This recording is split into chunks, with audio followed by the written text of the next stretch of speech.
Blessings, divine beings. We are going to do our reading with the Compendium of Witches Oracle. I just got this deck yesterday and I'm so excited about it. So this will be the very first look that I've done into the guidebook.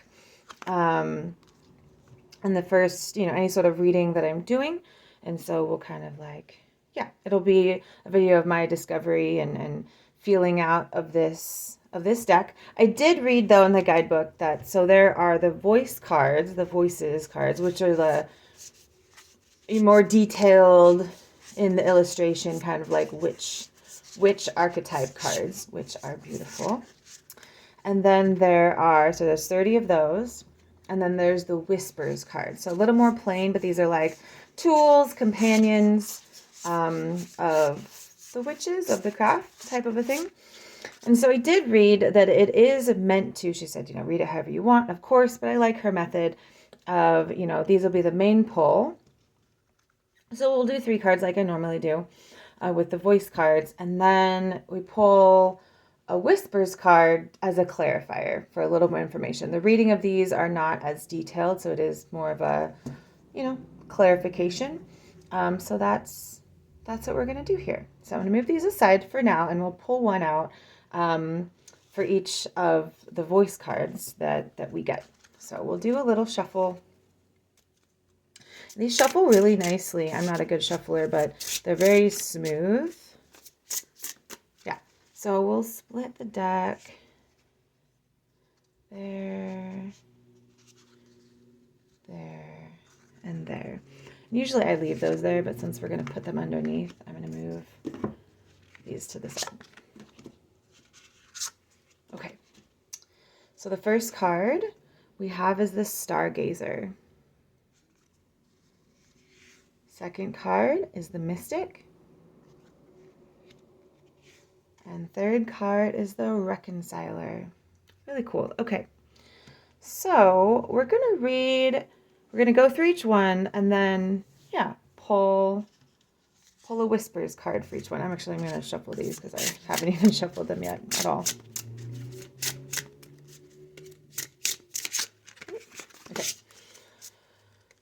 Okay. So for the Stargazer card, pull that up just for a second here again. And I'll say that in the book, she gives keywords, a reading, and then an about the witch section. And I'll kind of show that. So this is kind of what you get, right? Keywords, blurry, message about the witch. So she said that these are all fictional characters that she has made up. And so she kind of gives a little backstory to them, so which we're not going to read because we're going to be doing a clarifier reading. But keywords for the Stargazer are research, patience, dedication, and confidence. The Stargazer's eyes wander around the firmament. She is looking for answers, armed with faith and unwavering determination. As the clouds disperse to show the heavenly arc blossoming with stars, she feels embraced by its greatness, not crushed. Representing our ability to patiently work towards our goal, the Stargazer promotes confidence in our vision, especially in times when our spirit is tested. All right, and then we'll pull, the first one we have, so the moon. So the moon is going to be our clarifier card for the Stargazer. Move this up a little bit so you can, there you go. And so the moon's keywords are unconscious, imagination, and fantasy. The moon has been our companion through the darkness of the night since the beginning of time. We've worshipped her through the millennia, depicted her faces through art, and woven her countless names through song and poetry. The moon card invites us to open ourselves to the deep waters of our subconscious, to reclaim our childlike senses of wonder, and be intrigued by mystery rather than afraid. I love this system, like dedicated clarifier cards for an oracle deck. And I know people use oracle cards as clarifier cards for tarot. I don't do that. Maybe I should. I'll try it sometime. But I like this. I like the pairing of the deck. That the deck has a specific pairing for that. Okay, so for the Mystic, And her keywords are contemplation, ecstasy, intimacy, and communion. Deep in a secluded garden, she sits on a stone bench, bathing in calmness. The laurel tree behind her extends its branches in a honeyed embrace, and a small dark snake coils in her lap. She breathes the peace in. All is one. I'll bring this a little closer. The mystic represents the communion with nature. She gives voice to our desire for our inner balance and our longing for the feeling of spiritual captivation. She knows that the feeling of sacredness is not transcendent but deeply intimate. Okay, and so we'll do clarifier card. The next one we have is the light. Right, so we'll kind of put that there. With the keywords of guidance, hope, and clarity. Because witches don't fear darkness, their celebration of light doesn't come from a place of apprehension, but genuine appreciation. Light is a hopeful card that represents the search for clarity and purposeful sense of direction. It invites us to identify the darkest corners and cast light onto them.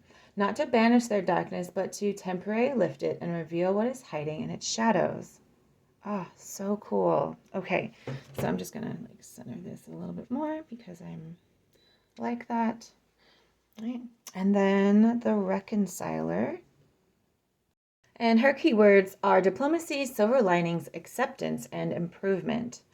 Her veins boiled with rage, but her mind stilled her violent thoughts. She had seen too much hate to welcome more of it. She decided to use her strength for something good. The river had taught her that no obstacle is too great if one has a clear objective. The Reconciler represents the ability to accept what we cannot change and focus our energies on achievable steps. Like dripping water hollowing out of a stone, patience and a sense of direction moves us closer to our goals. I feel like I'm just going to give an example of about the witch. So I feel like that's maybe pertinent to the message now that I'm realizing it. So it says her name is Arelina Anahi Romajo, lived in Brazil at the turn of the, I don't know, Roman numeral, XIX century. In Sao Paulo, she witnessed the execution of her friend Maria de Concicchio, who had been accused of witchcraft and burned in 1798. Despite her grief, she decided to stay here and continue helping people. That's very specific for a made-up story. She did say all these stories are fictional characters, but it's very detailed. Okay, so let's do our clarifier card for this one. Next card is Oath. Okay, I'm gonna put that there. And keywords are decision, bravery, and affirmation. She holds the cold blade in one hand and her soft braid in the other. With confidence, precision, and a clear mind to guide her, she performs one single cut, speaking a vow to herself. The braid falls to the ground, her thoughts are still, and her heart in one piece. The Oath card represents decision-making, resolve, willpower, and courage. Wow. Okay, I don't know about you, but I am loving this. I cannot wait to dive in more. Like I said, I just got this deck yesterday, and this was the very first reading of the book I've ever done, or really looking at the cards at all. I hope you enjoyed it too. Let me know if you got anything from it, what you think about this deck, how you would use this deck. Would you do it like this, or what would your method be? But I'd love to hear your thoughts. All right, thanks for watching.